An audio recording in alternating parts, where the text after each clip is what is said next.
The topic of the debate was not Kentucky. Why did Rand Paul once tie a woman up? But this attack ad that alleges Rand Paul belonged to a secret society in college.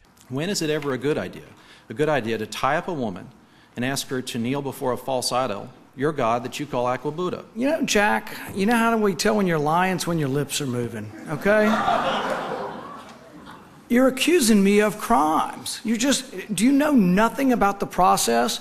You're going to stand over there and accuse me of a crime for 30 years ago from some anonymous source? How ridiculous are you? You embarrass this race. Attorney General Jack Conway went back to the allegations several times, each time appearing to irk Paul even more. Run a race as a man. Stand up and be a man instead of just calling me names. Rand, here's the thing. You don't have the guts to stand by your positions, because once you get out there and put them out there and you realize you can't sell them and get elected on them, you step back from them. You told me to stand up and be a man. Have the guts to stay by your position. A debate on the issues was bookended by political jabs. On the topic of jobs, each candidate had his own idea. It's called a hometown tax credit.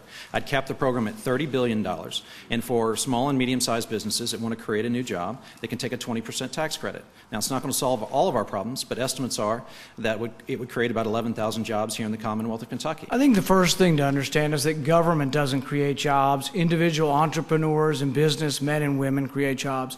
Unless you understand that, you can't even begin the debate. The next thing you have to say is, let's keep more money in Kentucky. Let's send less money to Washington. In the end, Paul refused to shake Conway's hand, and neither candidate stopped to speak to reporters afterwards. Was there something that you think was extraordinarily personal about some of those questions? He attacks my religion in his ad. You've seen the ad? Thanks, guys. Is there something untrue about the organization? There were some of the questions that seemed to irk Dr. Paul. Do you have any thoughts on that? He never answered the questions that we posed. They're disappointed that he didn't shake your hand tonight? No.